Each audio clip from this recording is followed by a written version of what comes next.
Money making money making money. Come on, you gotta tell me, how is this even possible? It's easy. 1, you take your money and you put it in this secret spot. 2, you let that money grow with compound interest. 3, then you find a place for that money to go where it can work for you. 4, and then every Wednesday at 1 p.m. Eastern, you join me for a wealth webinar. I'll do it. It's free. Plus, if you join me now, you'll get my free ebook that teaches you to get all the money back for every car you buy, drive, and own. So take advantage of this opportunity and I'll see you there. Hey, are you ready to take control of your financial future? Welcome to Private Money Club. Private Money Club is the ultimate online platform connecting real estate entrepreneurs with private money lenders just like you. Whether you're looking to fund your next deal or lend money to grow your wealth, Private Money Club is your go-to resource. You can post deals, find funding, connect with other like-minded professionals. It's just a community. It's a community that you need to plug into. If you're new to the game, no problem. Our Learn platform and our weekly coaching webinars and our on-demand resources are here to guide you every step of the way. Join a thriving network of real estate experts who are already making an impact, and they're waiting to partner with you. So Private Money Club gives you the tools, the training, the connections, and everything you need to achieve your financial goals. So why don't you start now by going to privatemoneyclub.com. We'll see you inside. Hey, you need to become your own bank. And it's as simple as changing one thing, and that is where your money goes first. I mean, think about it. Household debts in this country are at all-time highs. You got tons of market volatility. You got the potential for Social Security running out of money. You've got global uncertainty, political divide, and you have to figure out where you're going to put your hard-earned savings. I mean, this is one of those times in history where the rich are getting richer, and it is time to learn the secrets of the wealthy. But here's the good news. Every single Wednesday at 1 p.m. Eastern Standard Time, I put on a free webinar where I teach you how to take back control of your money by teaching you how to become your own bank. So click the link below and let's get started. So let's go into the app, because the app was created after a dating site, believe it or not. So people with money and people that need money. Phone, swipe left. Swipe left. Ooh, I like that one. Swipe right. You want to go on. If you got money, you want to swipe left through all the deals. When you find one you like, boom, you're connected. How much more difficult does this really need to be? This isn't rocket science. They want you to think it is because they want control of your money. It is time to take back control of our money. I want to invite you to a free interactive webinar that we're doing to teach you how to get prepared for what's about to happen and how you can grow, preserve, and protect your wealth and get it ready for a recession or maybe the next Great Depression. So all I need you to do is click the link below. You're not going to want to miss this with all this stuff going on. Are you sick of having your money lying around not doing anything? Well, we've got the solution for you. PrivateMoneyClub.com. Back to you, Chris. So that's what it is. Private Money Club was created for you and for all of us. So I've got something special. Since you're here, you're listening to us talk to you about the infinite banking concept, I wanted to make an offer. Private Money Club is something that will benefit each of you, but we've got what's called the Accelerator. The Private Money Club Accelerator is a coaching program that takes together the knowledge that you'll need to be your own bank and puts it together with the opportunities in Private Money Club so that now you learn and apply the knowledge. Check it out. We got a very special offer for you to be part of the next Accelerator coaching program and get you into Private Money Club so your money starts working for you. Hey everybody, it's Buff Finance Guy here, ready to show you how to make some serious gains. But not only in the gym, with your wallet too. Most people put their money in the bank doing absolutely nothing for them. But I'm gonna show you how it doesn't have to be that way. So take Andrew here. His money has just been sitting lazy in the bank. But all he has to do is change one thing, and that's where the money goes first, and everything changes. Just change where your money goes first, silly. Wait, just one change? Yeah, that's it. Instead of sending it to the bank, you send it to your very own banking system. Your money can grow and get stronger, just like me.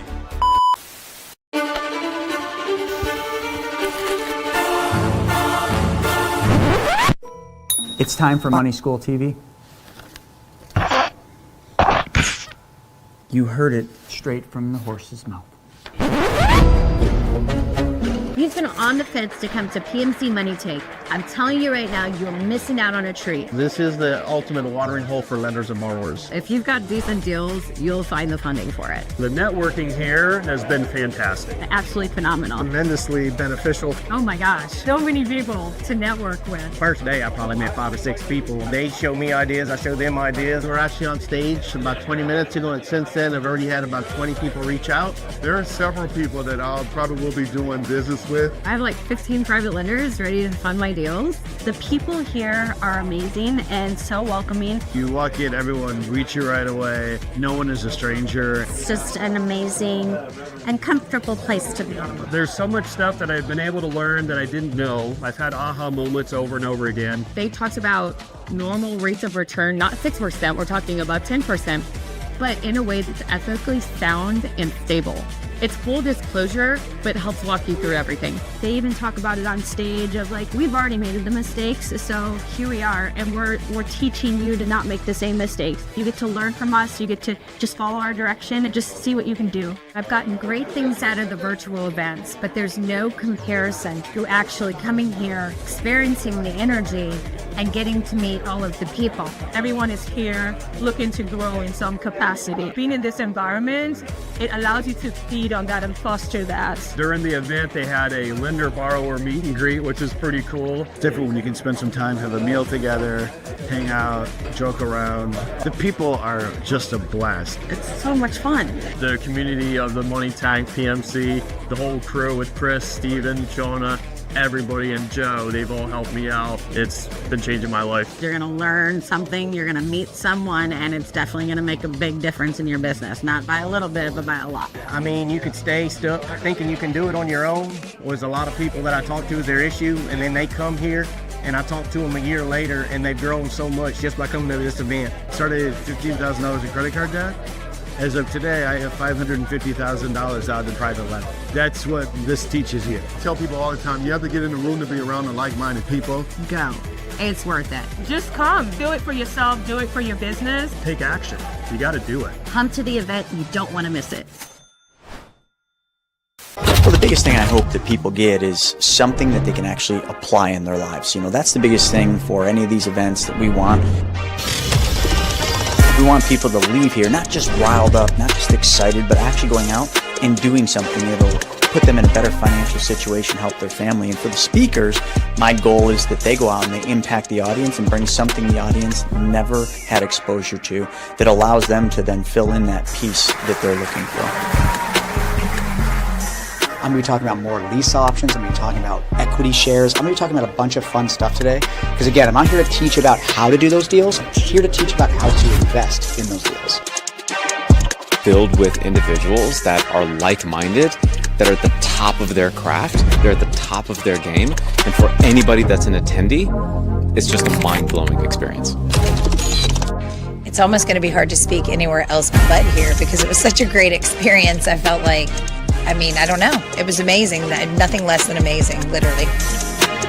At the PMC Money Tank event, which is an epic event that we're putting together that does one thing and one thing only, makes everybody money. It brings people with money together with people that need money. It's like a peanut butter and jelly sandwich. You just smash them together and everybody wins.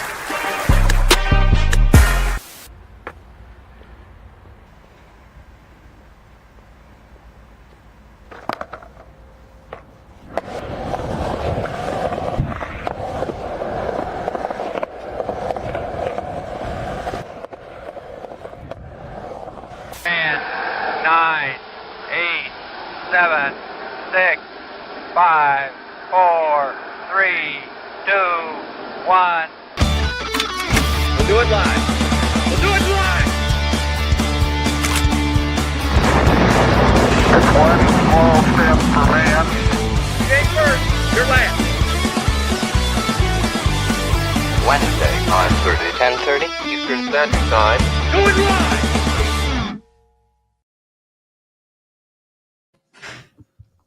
All right. What's up, everybody? Good morning. Welcome to another What the F Happened. My name's Stephen Nagy. I'll be joined with Chris Naugle, and I believe St. James might be jumping on this morning. I'm not sure, but we got a whole lot of news going on right now. Missed last week. I was actually at this time last week. I was over in Tampa on the golf course. Believe it or not, I can play a little golf every now and then, but was over at a mastermind for a few days, meeting with some other very high-level business owners, investors, building relationships for the BYOB and PMC communities. It's something that Chris and I spend a lot of time on, is going out, visiting, meeting with other people, building relationships, looking for value to bring to the community. So I was out on the golf course last week, so sorry I missed it, but it seems like the news never stops.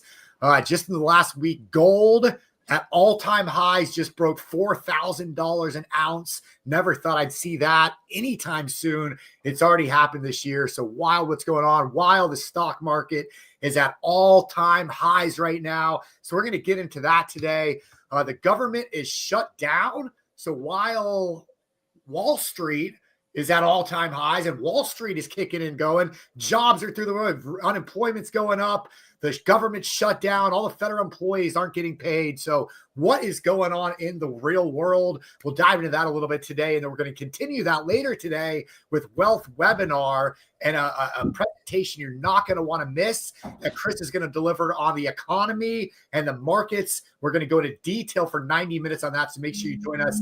Wealth Webinar later today at 1 p.m. Eastern. Go to chrisnaugle.com to register for that. But Chris, what's up, man? Good morning.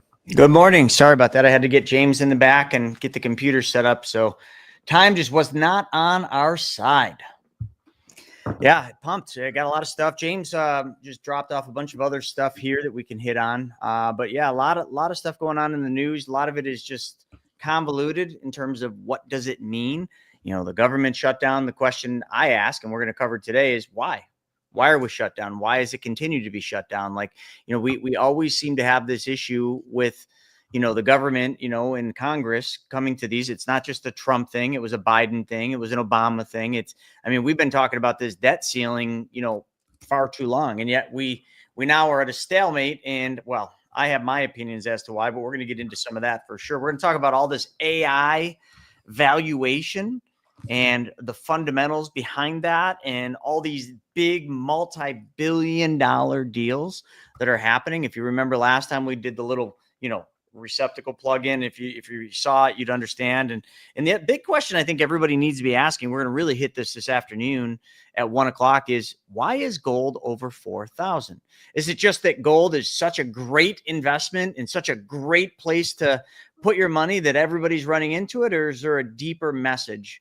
And I definitely want to cover that. I want to talk about my thoughts on gold, what's going on there, why it's over 4,000, and just general market stuff. So, Stephen, I don't know about you. Are you ready to dive into some of the economy?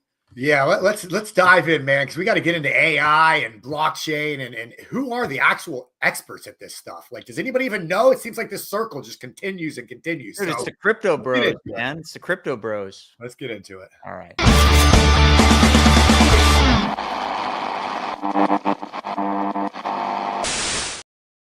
All right. So there's a lot to unpack here. James will be joining us in a little bit, but with the economy, you really got to look at it. And, the big thing that I've been talking about a lot is Wall Street and Main Street, and how Wall Street is completely disconnected from Main Street. And I think that's a really important thing. I think it's a really, really important thing for you to factor in, to all your decisions, to what you're seeing, because it's great to look at the stock market being at all-time highs, but that absolutely is not telling the picture, because Main Street's totally painting a different picture. And, we'll get into that. But one of the things I want to talk about here is the job market. When you look at the job market, Stephen, if you want to pull that article up, this is kind of just telling you the job market sector employing the most amount of Americans has been shrinking for months. So jobs are not, unemployment numbers are going up slowly. And, it's not like it's alarming, but it's been a steady uptick. And it's actually been a pretty steep uptick depending on what time frame you look at. But the big thing you really got to look at is new jobs. And this article talks about the service sector, and the activity is the lowest in 5 years. Now, I know I don't go out a lot, but when I go out to restaurants and I talk to the restaurateurs, the people that own the restaurants, like they're definitely saying that it's not what it was.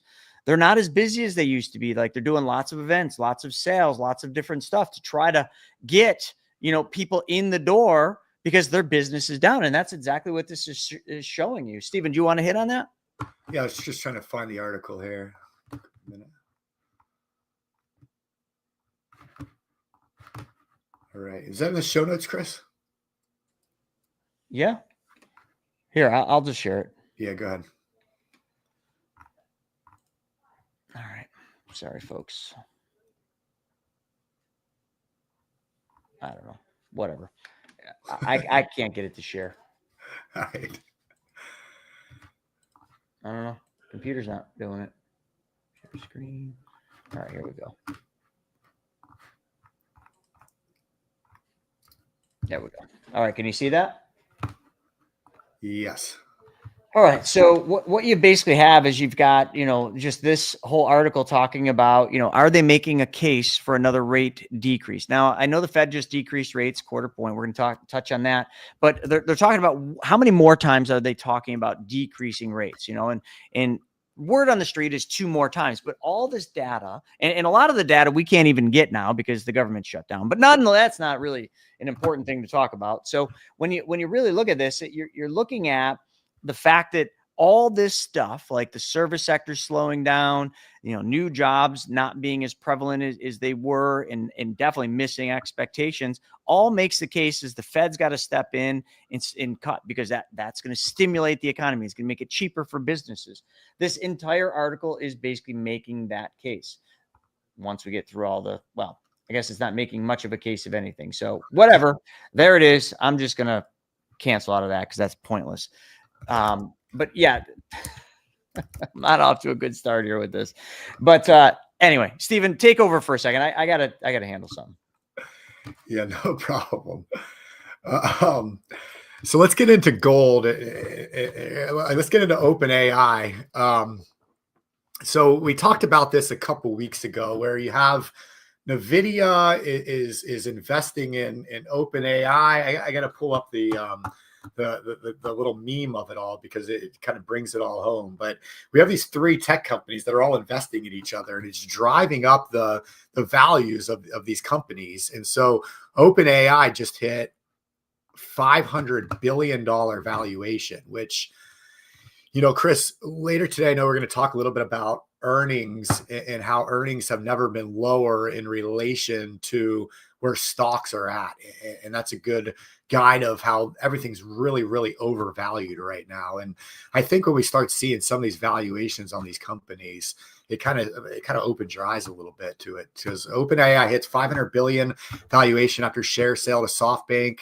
Other sources say, of course, OpenAI is the company behind ChatGPT, which I just saw a chart. ChatGPT has something like 85, 90+% market share when it comes to these GPTs that people are using online. ChatGPT, owned by OpenAI, is really really taken the reins with it and run with it and implement it in the most spots. And there's a lot of controversy here too, because OpenAI is actually ran as a nonprofit organization. So they have all of these, basically they're not paying taxes on a lot of this stuff. So there's just a lot of wonkiness in this entire industry right now. And, Chris, you probably remember this better than I, but it just reminds me a lot of the .com era in 2000, when you had a lot of these online companies. Do you remember that? Yeah, there's a lot of similarities between the late 70s, early 80s and the .com era. I mean, all this tech stuff you're seeing with the .com era, that's the real thing. There you go. Sorry, we had trouble with the laptop. There you go. I agree. I think what you've got several different periods of time, and this is what we're going to really hit on in Wealth Webinar. You got several periods of time that are really showing their ugly face, and one of them, a big one, is the late 70s, early 80s. Okay, you got a lot of similarities going on to that. The .com area, or the .com boom bust, if you will, a lot of similarities there because everything was tech, and everything is tech now. I mean, the Magnificent Seven is literally dominating the S&P 500. Without the Magnificent Seven, none of you would like the returns. You wouldn't. So it's this big concentration of the markets, and we'll hit on that. But really, what does all that mean? Well, it just means you're going to hear more and more about things like OpenAI and NVIDIA and all these things. AMD, struck a multi-billion-dollar deal. Stephen, I figured out why we're looking at two different things. We had two different sheets this morning. So I was putting info in the wrong sheet than you were looking at. So you were looking at the one about gold in the beginning, and I'm looking at another one. So folks, just so you all know what that means, when we prepare for this show, we do a lot of research. And unfortunately, like what happened this time is we had two different sheets where we were putting, articles and economic newsletters and everything in. So I was reading off one, Stephen was going off another. So that's why we were kind of just seeming like we were discombobulated. We certainly were. We were definitely not looking at the same thing. But I just think that's what you got right now. You literally cannot. I don't know. Listen, there's a lot of people on here. If we had TikTok on, I'd be getting a bunch of haters. But there's a lot of people that are like, no, the market's going to keep going. The Trump economy, this, that, and the other thing. Listen, God bless Trump and what he's doing, but he can't stop what's coming. I mean, seems to be doing a pretty darn good job of keeping it propped up. But all this stuff just points one direction. It's not a direction I want it to point. It's not something I want to go through. But like, you just can't ignore it. It's impossible to ignore that we are literally staring down the barrel of the .com bust, right? The .com crash. You're staring down the barrel of like the late 70s, early 80s, which that was not a pretty time. If any of you are old enough, to remember the economy back then, but most of you would just have to go off of economic data. So when you really look at all this, man, it's just a time to prepare. It's a time to get ready. It's a time to literally be safe and smart. It is definitely not a time to go out there and take on risk. It's not. I'm not, but hey, maybe I'm the stupid one in the room, because some people would be like, well, Chris, you've been saying you've been, just taking it easy and not investing and sitting on the sidelines, while everybody else is making money. Yeah, I missed out on gold. I missed out on Bitcoin. I missed out on the stock market running up, almost 20%. Missed out on it all. And am I sad that I missed out on all of it? Nope, because I have a strategy. I had a plan. I knew exactly where that plan was. I knew how that plan would play out. It's just not playing out quite as quickly as I wanted it to. So, each of us have to choose our own path or work with a financial advisor. I'm blessed, to have PMC Wealth Advisors that I can work with. I can bounce ideas off. We have analysts. We have Sodi, we have all these different people that I can kind of go to with ideas. Now I know not everybody else does, but everybody has access to PMC Wealth Advisors. You just book a call with Brandon and, you just start talking through your situation and get advice. Like I get that advice. That's why I make the decisions I do. I don't know, Stephen, what are your thoughts on all this? It's a wild world, man. I don't know. It's hard to understand it all, to tell you the truth. And that's the thing, is I don't know if anybody does understand it all. I mean, you listen to very, very smart economists, historians, experts, on both sides. And, everybody has an opinion on the economy. And then where we're at today is just everything's so polarized by politics. That layers in a whole nother factor. Politics has always been big in this country, but if you go back and look at history, has it ever been this divisive? Not that I can remember. I don't know, man. I mean, it seems like, I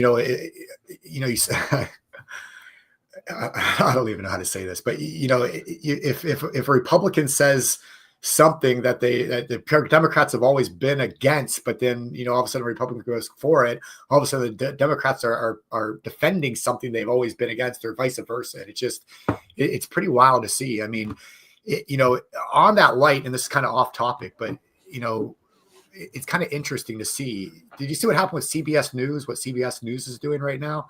No.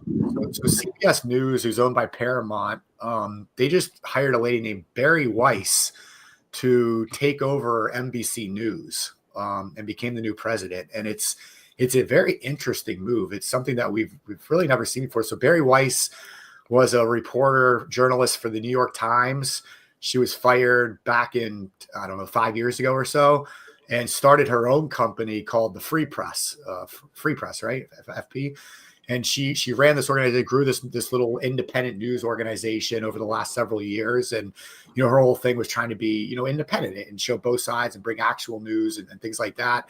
But she's also very controversial because she doesn't walk the political line. She doesn't say, listen, I'm going to do only what the Democrats say, only what the Republicans say. And she tries to do that, but she takes a lot of flack for it. And so CBS News just basically put her in charge and CBS News is one of the worldwide leaders, and just put her in charge of the entire news organization. And so it's going to be a huge shakeup, and it's going to be really interesting to see if it succeeds and if this is what some of these other kind of partisan news organizations follow, or if it falls on its face. And so, it's something that we're going to keep an eye on every single week as this starts to develop and as Barry White starts to make moves. So it's going to be pretty interesting. But it's bringing, the idea is to bring normalcy and bring kind of real news back so people can actually have something to get their teeth into. So it's gonna be interesting though. Yeah. And I love, I'll tell you what people are seeing and what they do understand is what Lynn said. It's too expensive to go out, over $12 for a single chicken sandwich at Chick-fil-A, and I don't care where you're going outside of McDonald's, bringing back the value menu. It's just been, they've been doing a good job with marketing that. And boy, is that good timing on that, or maybe a little late. It's just, everything is just wild. Like, when I was just traveling to an event, I ordered some sushi and I got 2 rolls and it was like $50. I'm just like, this is insane. I'm starving. But I guess, hey, I'm going to have to starve a little bit because, if rolls are costing $50, it's just, things have gotten way off kilter. And again, back to the whole thing of Main Street is not aligned with Wall Street, not in the slightest. I mean, Wall Street's setting all-time highs. So we would think, hey, everybody's making a ton of money. Look at your 401ks. I'm sure you're doing well, but are you doing that well? I mean, that's really the whole thing. And then, I'm going to shift this a little bit, and I want to talk a little bit about like just what's going on with the shutdown. I mean, it's just bonkers.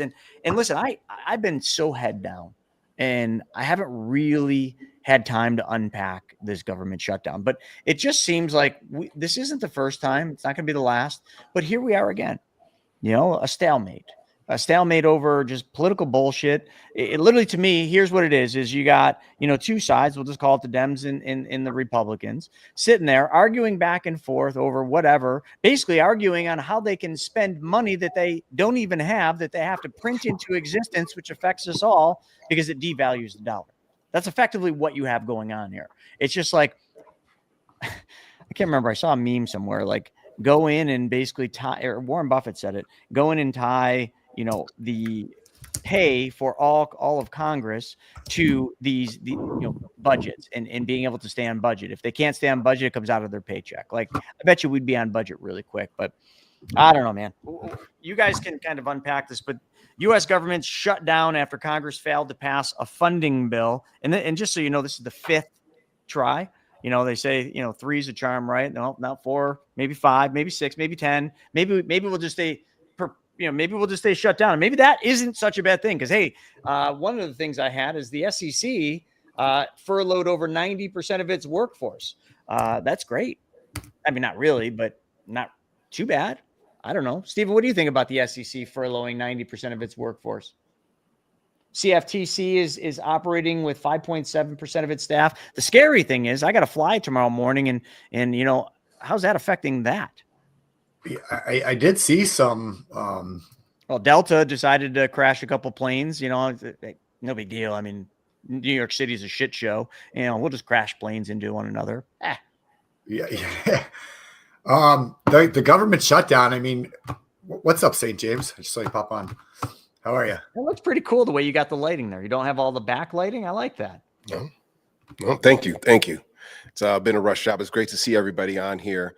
Hopefully the Dems and the Republicans can come to some meeting of the minds. I'm sure that we've all heard different things coming out of Washington about why the reason for the stalemate. But at the end of the day, for people like you, Chris, who have places to go, you want air traffic controllers to be on the job and not calling off sick and basically not working for pay, because some people are saying, like, with the Fed shutdown, they're not getting paid, period. There's going to be no back pay, no nothing. It's just, you're not going to get paid. And I'm sure that frustrates a lot of people.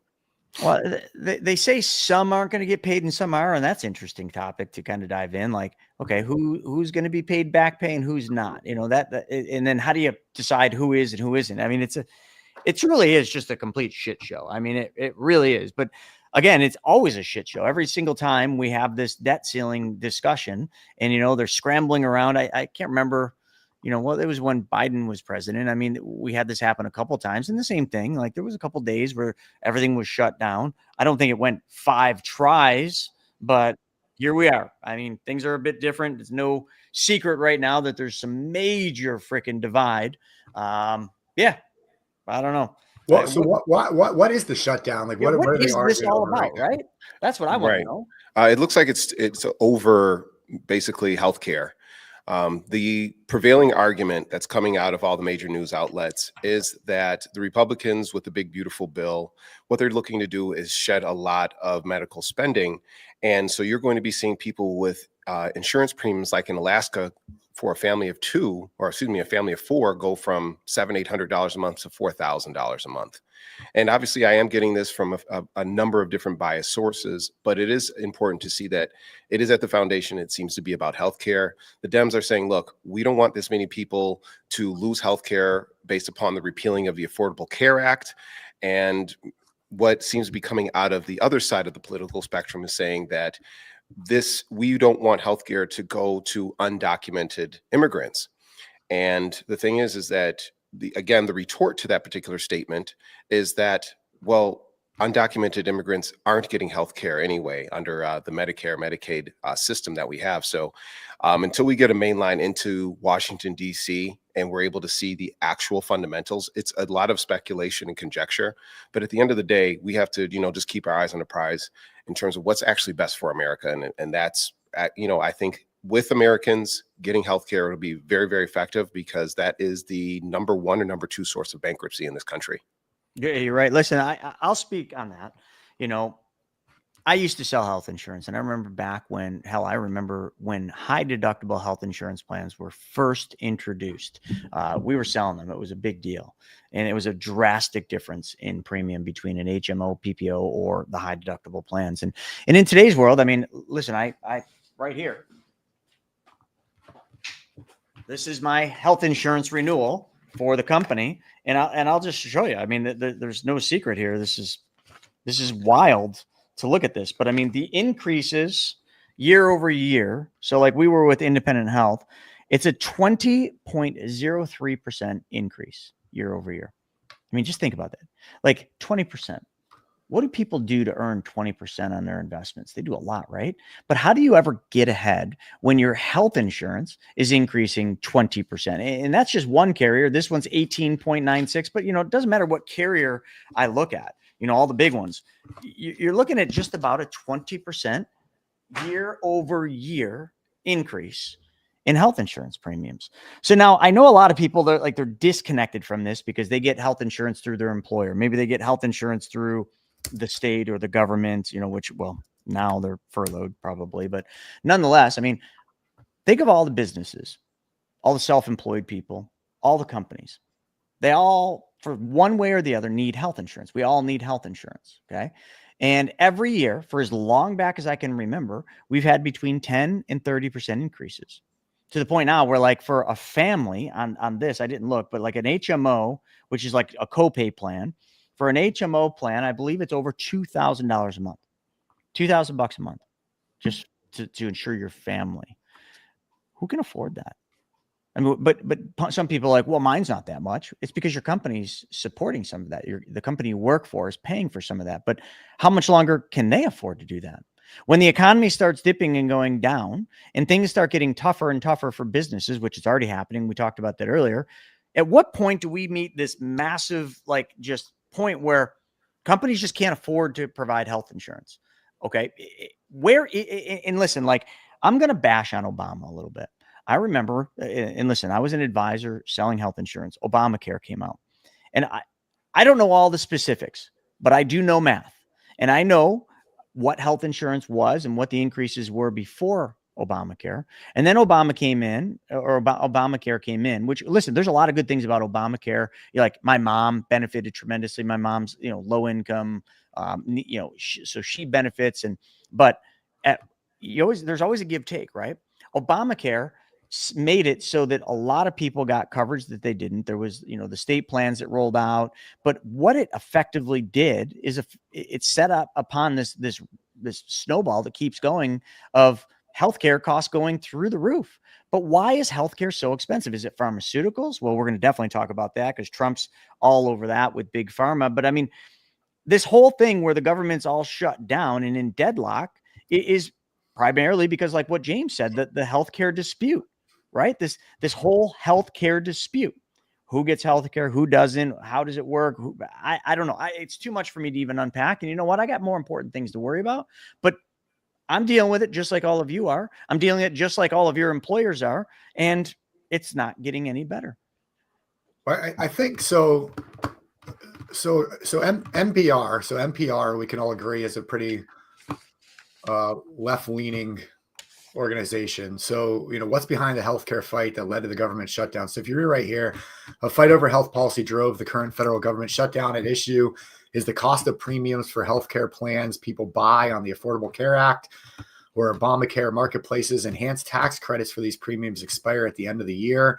Since 2021, those have kept ACA plans, quote unquote, affordable for people who get their insurance this way. Earlier this week, Democrats in the Senate refused to vote for the Republican short-term funding bill that did not include an extension of the enhanced premiums. So this does sum up the issue pretty well. The Republicans had a pretty clean short-term funding bill to keep the government open. The Democrats would not vote on that clean bill without including the healthcare stuff in it. Now, here's the problem with it, and it says it right here in this sentence.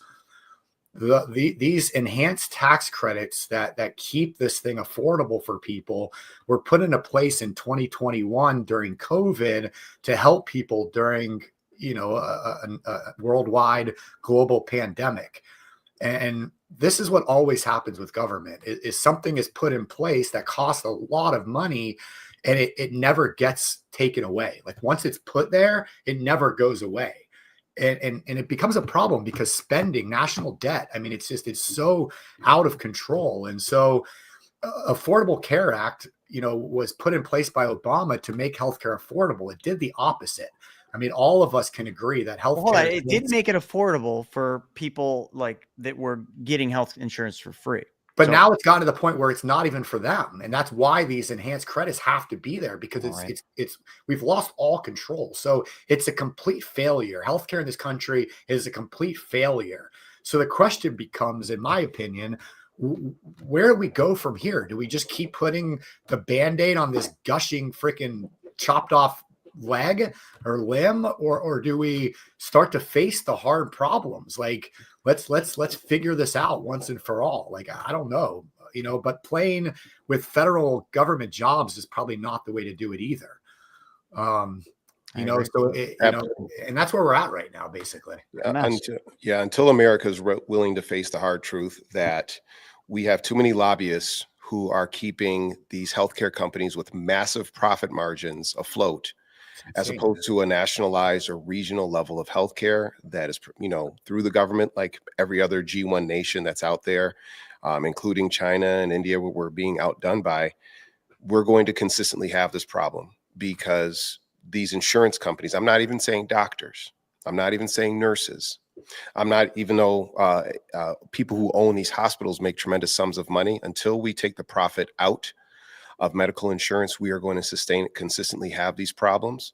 And it just peels back the curtain just a little bit to see that the under chassis of America's problems is just this greed.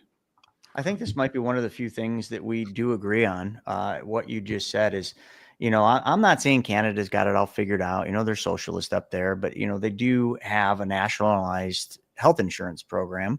And if you talk to Canadians, I mean, their health insurance isn't something they're worried about. Sure, if it's something serious, they got to wait a long time. But, they've just gotten used to that. It's, it's just they got to have patience. If it's something serious, maybe they got to, make something happen. But like what all of you are commenting in on is what you're paying. And, I'm just kind of reading through some of these different things.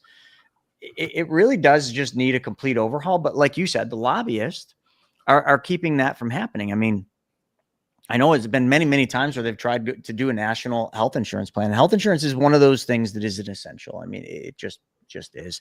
But you're right.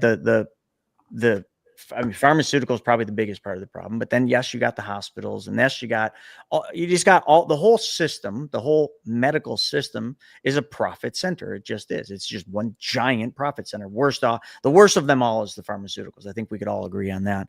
So somehow you got to break that. Now, I'm going to kind of put this all on us. Is we're going to have to pay the price too in doing this, because there's going to be pain before you get to a solution, and nobody wants to give up anything. And Stephen, you mentioned that, right? One of the big problems with a lot of these things that go in place, let's talk about the COVID stuff that went in place. Once you start it, nobody wants to give it up. And the problem with politicians, Republican, Democrats, middle, it doesn't matter, is they're all buying votes.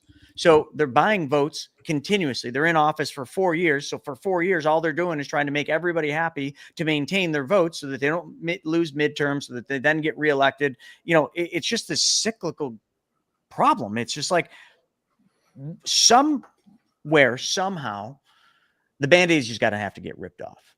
It's going to have to. And I don't know. I mean, could this be it where we got this shutdown? I mean, the stalemate, maybe this is necessary. Maybe the government shutdown needs to happen. Maybe people need to realize, hey, this isn't going to get solved until something serious happens here. I don't know. I don't think that's going to happen. They're going to come to some consensus, and round and round we go till the next time that we're up against the debt ceiling, and we need to increase the debt ceiling, and it's another stalemate. Yeah. All these fucking politicians trying to get everything that they want, and they use us as the pawn, right? They want something and they use us. And who suffers? The American population, the American public. And we're seeing it. It's not only in healthcare. I mean, we're just picking on healthcare here. I just saw this come out of Axios. They're talking about U.S. electricity prices on average in the country. Holy this chart, we kind of bounced up and down, but since 2020, it's just skyrocketing. I mean, it's up over. But wait, there's more. If you live in New York, where Governor Hochul, did I say that right, Hochul? Sure. I'm trying to use the right name because I always call her something else. I was trying to do it right. Okay. Where now she's like, no gas, there's no gas appliances. Like a new house built right now today, they have to use all electric. That didn't get repealed? I thought they canceled that. They realized how crazy that was. I don't think so. I talked to a builder last week. Actually, I swim with a builder, and he said it's coming. And I don't know if it got repealed or if it's not in force yet, but the builders are already complying. The building inspection departments are already trying to get people to comply to that. I know we're looking at putting on a pool house on our house in addition, and the people that we've met with, have been like, well, you better hurry up, buy your appliances, you're not going to be able to get them. I'm like, what? And then heat pumps. Have you been watching the new, any of the commercials on TV? It's all heat pumps. Yep. No more gas powered furnaces, right? Heat pumps. That's it. Stephen, pull that chart back up. So we wonder what's going on? Well, here's New York real fast. New York's ban on gas equipment in new homes is coming soon. This was 3 days ago out of Syracuse News Company. I know they were trying to repeal it, James, but I don't think they worked because New York construction on a new housing development in the town of Salina, where none of the homes will be connected to natural gas, no furnaces, no stoves, no gas fireplace inserts. All 38 homes development will have electric heat and electric appliances. How many of you guys have ever cooked on electric stoves? You like them? I definitely definitely like gas over electric. Yeah, gas is a way better instantaneous. It's wild. So federal courts uphold the New York State gas ban. So it looks like the repeal failed. Right. We got a statement here from Chris Ash here. Would the green energy scam have anything to do with electricity cost spiking? Do you guys understand the answer to that? Do you guys know why electricity costs are spiking so much? I don't think it has anything to do with the green energy scam. It has nothing to do with green energy scam. No. So we are paying for big corporations electricity. All these data centers. Meta is going to be building a data center about 1/4 of the size of Manhattan. I read a whole article on this. They're subsidizing these data centers, these AI data centers, because they're so energy. They just hog energy. I mean, they're literally in all this new infrastructure, nuclear plants they're trying to get online. All that has to be paid for, and it's all being subsidized, and it's being subsidized on our back. So I agree with that. So Christian, not taking anything away from the green energy scam. I fully believe the green energy scam was a scam. I don't even think they called it the green energy scam. Did they? They called it the Inflation Reduction Act, to which it did nothing to reduce inflation. But nonetheless, we're that's in the past. We don't need to go there. But I definitely would agree with James. I did read a very compelling article about this, that all these data centers and these nuclear facilities, all the stuff to pave the way for the future energy to support the new world of AI, we're paying for all that. Yeah, coming out of Bloomberg a few days ago, AI data centers are sending power bills soaring. Wholesale electricity costs as much as 267% more than it did 5 years ago. I mean, it's crazy, because it does bring up a whole nother argument. These companies that are driving this, should they have to subsidize some of these costs and put it back in? But also, do you want to interrupt free markets and technology and innovation and you know what I mean? So it's a good back and forth, though, right? Absolutely. If these companies are willing to, excuse my French, bend us over, they can at least buy us lunch first. So they can pay for a lot of their costs. If they can send 100 billion to each other, NVIDIA, Oracle, OpenAI, all of these different companies, and they have these massive amounts of money that we cannot even fathom, then they have enough money to be able to take care of their own electrical costs. And they also have the means not to be putting other humans in danger. Just to go down the rabbit hole briefly, I know that Elon's your boy, Steve, and I know that you love Gronk as an AI, but he put in 20 diesel generators right next door to a Tennessee neighborhood, and that's polluting the people of that particular neighborhood. And I just can't stand by that. Yeah, I'm not sure about I love the smell of diesel in the morning. Yeah, exactly. All right. Well, let's move on to the next topic. I want to talk a little bit about the United States of America. That was kind of general economy. We went all over the place, but let's move on to the next topic. What the F, USA? My fellow Americans.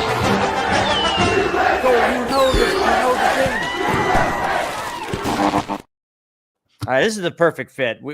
Stephen, I'm going to let you take the lead on this. The Trump RX, it seems like there's this, whether it's RFK or Trump, and they're kind of both doing it. Like, there's this major push against RX, against pharmaceuticals. So, what could you guys say about that? Like, what is your take on what's happening with pharmaceuticals?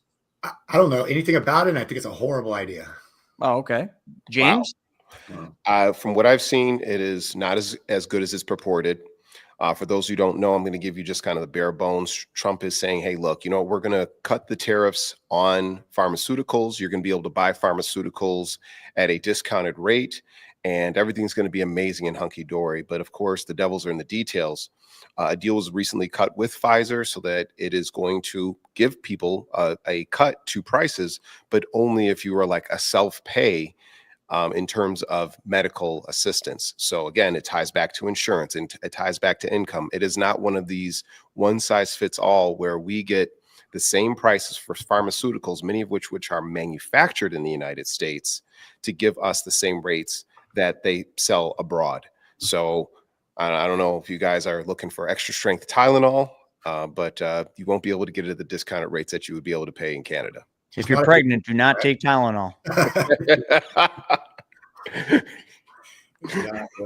That was an interesting study. It really was. I just don't think the government should be in control of any industry or involved in anything. I mean, do we want to buy prescriptions like we deal at the post office? It's just not a good idea, in my opinion. I was not expecting that, Steve. No, we have a meeting of the minds. I'm all about small government, not government controlling. Well, Stephen hates the fact that the government right now is taking all these positions in these mineral companies as well. Can't stand it, man. There's no reason for the government. It never ends well. Private companies. It never ends well. It's communism. Yeah, I mean, what did we just take a 5 or 10% stake in a Canadian gold mine? Tell me how that makes sense. I get the idea that if the government's going to bail people out or give them money, they want equity because that's Trump. He's a business guy. But that's just not the government. You cannot apply private business to government. It just never works. Well, let me kind of just come in on that. It's your boy Mamdani in New York City. He wants to, take over government grocery store and all the rest. But I mean, here's the whole thing: is it's just let's say this administration goes in and they're doing that because he is a businessman and like, it makes sense under this administration. But then let's just say the next administration is completely different, has a different view. Like you can't just unwind that stuff, right? So like now all of a sudden, how far do you push it? Then all of a sudden when, communism, that's basically what that is. I mean, Putin, if he wants your company, he just takes it. There's books upon books upon books upon books written about that. It's like if he wants your company, he just goes in and takes it. That's communism. I mean, I believe there's a fair exception to this. If the U.S. actually had a sovereign wealth fund like they do in the Netherlands or in Saudi Arabia, and that money got redistributed to the American people, I'd be on board for that for as far as I know. But hold on. Trump did want to do a sovereign wealth fund. And I don't know whatever happened. That was a big thing at the beginning of his term. But then I think, my gosh, he's done. There's just been so much. But let's look at the fundamentals. Can you invest and also be in debt at the same time? In terms of we are multiple billion dollars in debt. No, you cannot. And we teach this every single day. Build wealth through your debts and expenses. If you're investing money while you're sitting on a bunch of debt, we're going to really hit this hard in wealth webinar today. Then you are going backwards. You are not getting ahead. And it's kind of funny that I say that because what does the government do every single day? That invests while building more and more debt. Doesn't go anywhere. Let's move on because hold on real fast though. So it brings up another really important discussion, and it's how involved does the government get with people, because with income and being able to live? Because what do we have coming right now? We've been talking about AI. We have robots coming, and so just this week there's a proposal out now for a robot tax.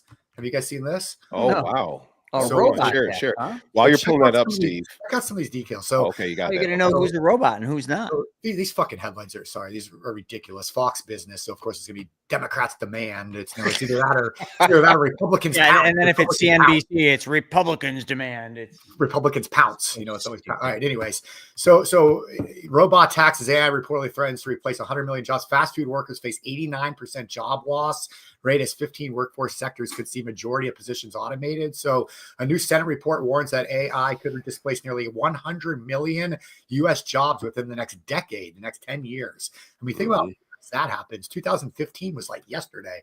Spurred Democrats to push for a robot tax on companies that replace human workers with tech.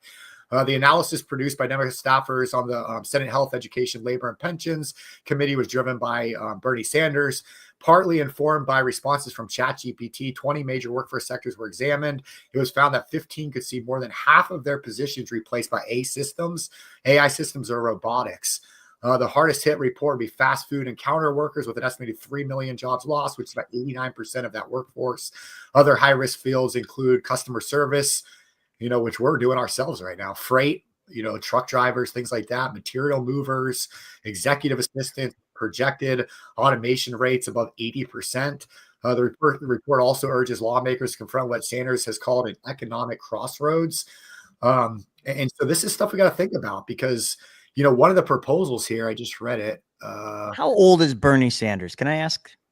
He's like, how much longer is the dude going to live? Let's be real here. The Senate report also outlines a labor agenda, including a 32-hour work week, $17 federal minimum wage, stronger overtime protections. But here's what's crazy. Add worker equity stakes in automated industries. So basically giving them equity in these industries. So as these industries grow, they would have equity that would, help with their income. It's an interesting proposal though. Absolutely. I want to just bring up a really quick story just for some of you guys. As you know, Trump wants to bring back as much manufacturing to America as possible. And you may be familiar with a company called Sharpie. Sharpie, they make, those great pens that Trump signs all of his official orders in. Trump actually encouraged Sharpie to move back to the United States. And you know what? They built it. They built up a $2-3 billion facility back in the United States. But unfortunately, the amount of jobs that were actually brought back was actually only a fraction because of automation. More of the jobs now have been done by automation, and the human capital, the pay has gone up by 50%. And because they produce billions of pens every single year, we haven't seen an increase in costs. But not all companies are able to do that. So we have to understand, yes, some type of robot tax, like what is a robot? I think you said that, Chris. It is important to establish what is a robot. but also we have to say, at what point are we going to say robots are enough? And at what expense of human capital is it costing us? I'm still asking how old Bernie Sanders is. Sorry. I'm hung up on that. Like he's old enough that he had his honeymoon in the former USSR. So put it that way. Okay. Well, all right. Yeah, it's true. Nobody knows how old he is, though. Is he a robot? I'm just asking. He might be a cyborg. I don't know. I'm just asking, is he a robot? Let's talk about robots. Let's talk about Tesla. There was a big news article about Tesla's Q3 deliveries and how they hit records, for almost 500,000 cars. It's a lot of freaking cars. But what you got to understand is like the EV, subsidies are starting to go away. Like they're phasing them out. So what I think you're saying, I could be wrong, but what it would seem to me is, you got this Q3 delivery hitting that, but I think it's because a lot of people are pushing forward, their purchases of the Teslas to get these subsidies while they're still around. And are we going to be able to sustain, or is Elon going to be able to sustain this record number of car deliveries, or is he going to be sleeping on, the factory floors again? Because that's what he does, right? Things get rough. He sleeps on the floor and like gets to work. And I think he is a robot, but I think he's an alien, but that's just my opinion. What are your thoughts on this? You think this is here to stay? I know the Tesla Model Y, is that the one we were talking about, Steven? The Model Y coming in under $40,000, like a stripped down version. I don't know. Can they maintain this? The Tesla's an amazing vehicle. I mean, I told you guys at least one a few months back. It was just a simple Model 3, and the technology in the thing is truly mind blowing. I'll say this though, that new Model Y, I believe it's $5,000 less than the normal version with all the bells and whistles. And they basically stripped all the bells and whistles off of it. So to me, the Tesla, you're buying it for those bells and whistles. I don't know how it's going to sell unless they plan on selling it as like maybe rental cars or more mass production type vehicles for companies. In that case, it would make sense, because if you're talking, thousands of them, $5,000 a pop makes a difference. But I guess we'll see what happens. But yeah, Tesla's killing it, man.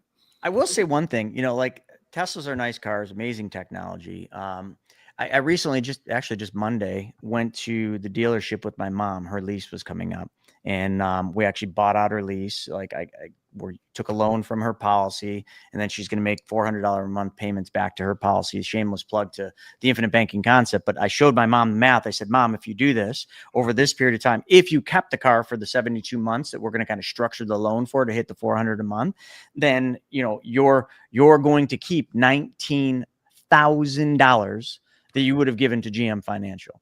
$19,000. That's if she financed it with GM Financial. If she kept leasing, she gives it all to GM Financial. So like what we teach is so valuable. My mom, has been around this for a while, hearing me, but my mom's kind of, hence why she was leasing, kind of fought me about it a little bit. And I finally got her to see it. I just ran the math, and we were there in front of Brian, who works for the car dealership. I've known him for a long time. And he's like, you can't argue that. That makes all the sense in the world. He's like, I don't know why everybody doesn't do this. And it's just like, well, because, then we got talking about this guy who every 6 months comes in and trades his truck in to get a new truck. And I'm like, what's that cost him? He says, well, that's about a $2,000 negative draw every time he does it. So I'm like, every 6 months, the dude's paying, $2,000 just to drive a new vehicle, because his goal is to hit $100,000 or 100,000, or I'm sorry, his goal is to have 100 new cars that he's bought. That's his goal. I'm like, well, that's somebody that I could never help financially.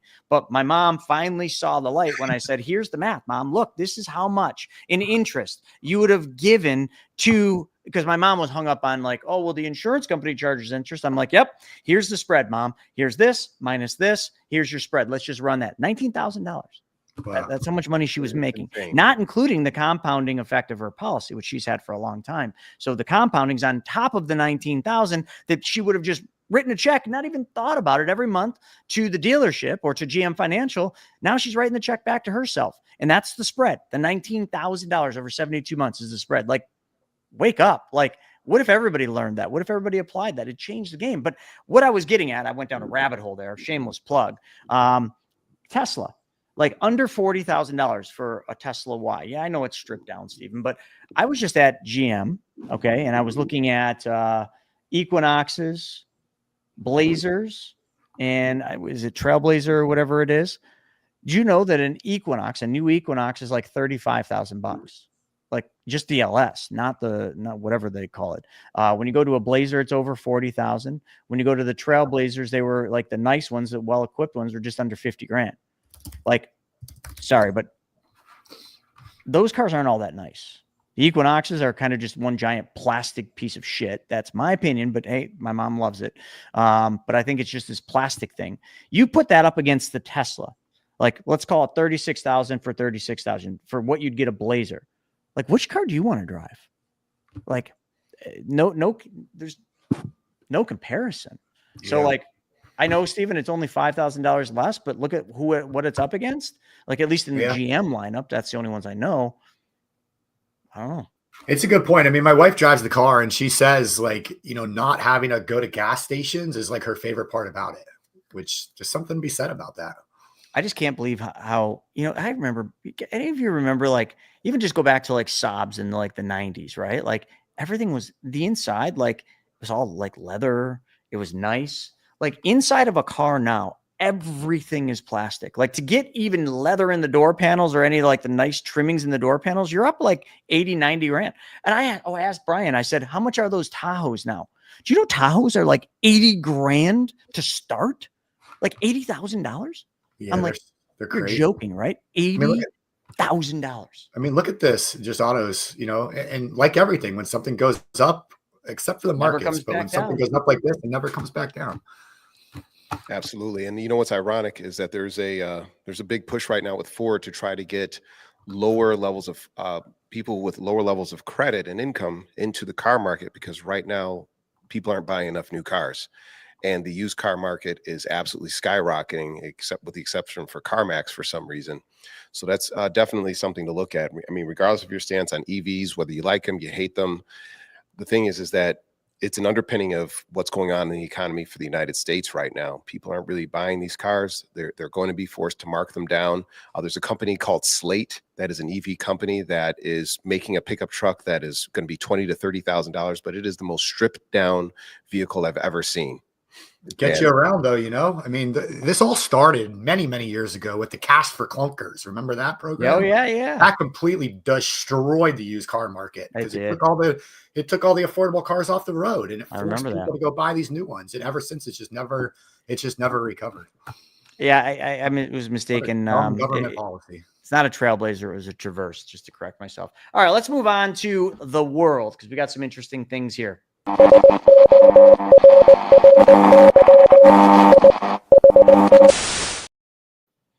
So this one's interesting, and James, you probably know a little bit more about this, but Electric Arts, so EA purchased by Saudi Arabia's public investment funds. Remember, we were talking a little bit about those sovereign funds. This is a little different, but public investment fund for $55 billion. This is just gaming. Like, how can a gaming company be worth $55 billion?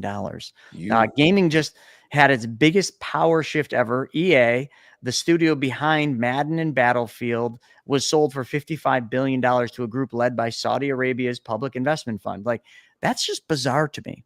It doesn't make sense to me. Like, why would a public investment fund buy a gaming company? Well, let's look at a few key things here. The gaming industry, unlike the movie industry, has seen growth leaps and bounds year over year. EA produces some of the largest games out there: Battlefield, Madden, FIFA, and they have significant profit margins as well. Jared Kushner is also involved in this deal as well, the president's son-in-law. And what Saudi Arabia and the Wealth Fund is looking to do is diversify their economy out of just being an oil and being an entertainment powerhouse, which is why you see like the Live Golf Tour. You see significant investments into the WWE and having more and more live events. They currently have a huge comedy show going on in Saudi Arabia. And I think it's setting the standard for other countries that are not running in a deficit for ways to invest. But in terms of EA, there's also seems to be another more subversive strategy behind that as well, is that they can always throw in all of these games, hey, come to Riyadh, come to Abu Dhabi, any of these particular countries, and really market their particular methodologies, ideologies through video games to people worldwide at one of the most impressionable stages of their life. Because if you grow up with these video games like we did in the 90s, What happens now, when you're in your early teens, it's easier for you to hold on to those beliefs for the rest of your life. And that's what some people are saying is the long-term play. And an additional play is that EA is to basically strip it down, get its efficiency up tremendously, and then sell it back off into the open market. So we're going to see how that plays out long term. But the video game market is actually bigger than the movie market right now. That's wild. I think that's definitely a lot to think about. I don't know. Crazy. Steven, anything on that? No, I mean, it says kind of right in the headline, it's a global play for cultural influence and control over the future of entertainment. But cultural influence is so important. And I think they see that, and I think they see the opportunity. I mean, video games have always been very popular. I mean, these young people. And so if they can get in there and find a way to have some influence, I'm sure that's the way they're looking at it. I want to talk about a little bit of cultural stuff. Here in a few short weeks, in first week in November, we're going to be heading out to Orlando for the PMC Money Tank. And I can tell you that, having gone to every PMC Money Tank event and seeing that culture, it's pretty wild, because what we started with was, a community of people that have money that want to meet people that need money. So private lending, each solves one another's problems. And it was all done virtually, right? We just do it all on privatemoneyclub.com. But then, Shauna got this idea, or I think Steven and Shauna got this idea of, let's do a live event where we actually have these people that meet on the community online. And now all of a sudden they can all meet in person. And I remember the first one that we did, it was wild. It was out in Salt Lake City, or sorry. Yeah, it's just outside of Salt Lake City. We did it out there, and it was a packed house, but we literally saw deals get funded right there. And then we did another one in Carolinas. And I remember a girl handed me a proposal out in the hallway just in passing. And I remember, like, one of the times we had her stand up and, talk about her deal. Her deal got funded right there. And we've seen this happen over and over and over again. So when you talk about a culture, like PMC Money Tank is that culture. So, I don't know how many of you have tickets. I know we've got a bunch. We've only got a few VIP tickets left, but we got a bunch of GA tickets. It's out there in Orlando, right at Disney, tons of stuff. We've got lots of activities for the VIP folks, and the GA tickets, the general admission tickets, we're going to be doing a lot of stuff there as well. But if you haven't gotten your tickets yet, please, please, please get your tickets, because you're running out of time. Like, I know we're only in October and it's not till, November, but how fast this goes. It's just like that. And all of a sudden, now you're scrambling to get flights. You're scrambling to get rooms. I don't know, Shauna, are there any rooms in the room block? So she'll put that up in the chat, but we're going to put the link up in the chat right now. If any of you want to join us, the tickets are not expensive. Grab a general admission ticket, or, if you can't make it out there in person, which is ideal, then join us virtually, because we got virtual tickets as well. But Steven, anything you want to say about Money Tank? I can't wait, man. It's super stoked for it. Get your ticket. It's going to be a great way to kind of start wrapping, down the end of the year into the holidays, and not only, a lot of education, but a lot of actual action. Like you mentioned, deals get funded there. It's where partnerships are made. It's where, if you're worried about the markets right now, your 401k coming down, your IRAs, maybe it's time to start looking at where can I move that money. I mean, you might meet the next person that grows your wealth over the next 2-3 years, as opposed to having that wealth drop in the markets over the next 2 to 3 years. And so it's literally, like it says right there, where strategy meets opportunity. And not only that, but it's a lot of fun, and it's cool to see the lifelong relationships that are met there. We've been doing these pre-Money Tank sessions on Mondays at 3:30 for everybody that has a ticket. And so it's every other week until the event. So we all are getting on the Zoom, and we have 25, 30 people hopped on this last Monday, and just kind of go around the horn, who's who and what are you looking for? And it was cool to see people already like, oh, I got to make sure I talk to you as soon as I get there. Oh, let's make sure we meet up for coffee on the first meeting. Like, people are already making those relationships. So it's just really cool to see, and really excited to see everybody there here in a couple weeks. Yeah, and I can't promise it, but Navigate Your Ventures said PMC with BYOB is like taking the red pill in the Matrix and literally waking up. Well, there's something coming really soon, folks, and I didn't want to talk about it here, and I'm not really going to go deep into it, but there's something really big, and it's going to be an opportunity available to pretty much all of you. And I'm thinking about kind of bringing it up at Money Tank for the first time. It's not done yet, but just go along with that. And I'm just going to let you guys read between the lines, but be your own bank plus BYOB or plus PMC, Private Money Club, is like taking the red pill in the Matrix. Like, wouldn't that be something you'd want to invest in? Wouldn't that be something you'd want to be part of? Well, I don't know, it'd be like, buying Bitcoin back before Bitcoin was popular, or buying any investment before anyone even knew about it. Well, let's just say the only people that are going to hear about this are going to be the people that are at Money Tank out in Orlando. So get your tickets. Shauna put the link up there. It's privatemoneyclub.com/moneytank-Orlando. That's right? Hyphen dash Orlando. I always say that. You can just go to privatemoneyclub.com/moneytank. It takes you to the same spot. There you go. So there's an old adage, if you want to go fast, go alone. But if you want to go far, go together. I love it. And PMC gives you the chance to be going together, going far and long, and making some money along the way. Well, let's have some fun as we wrap this thing up. I want to get into, it's always my favorite, but just what the F. We got some fun little things here. What the f-? I found this hilarious. Are Pokemon a better investment than stocks? Yes. Normally, I would have normally said that is the most ridiculous thing I've ever heard. James, what the hell is going on with this? How are Pokemon better investments than stocks? Well, we have to look at the return of Pokemon right now. As you know, a lot of people who are Gen Z, they are achieving their prime earning years in their life, and they're looking to buy back into their nostalgia. And Pokemon cards are absolutely huge.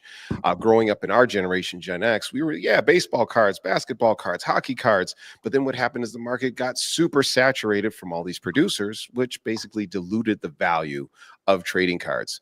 But Pokemon cards, ironically, have only been produced by one maker. They come in limited amounts, and people want to hold on to that agreed upon share of value and nostalgia. So now we're seeing amazing returns on things like first edition Prism Charizard cards that are going for millions and millions of dollars.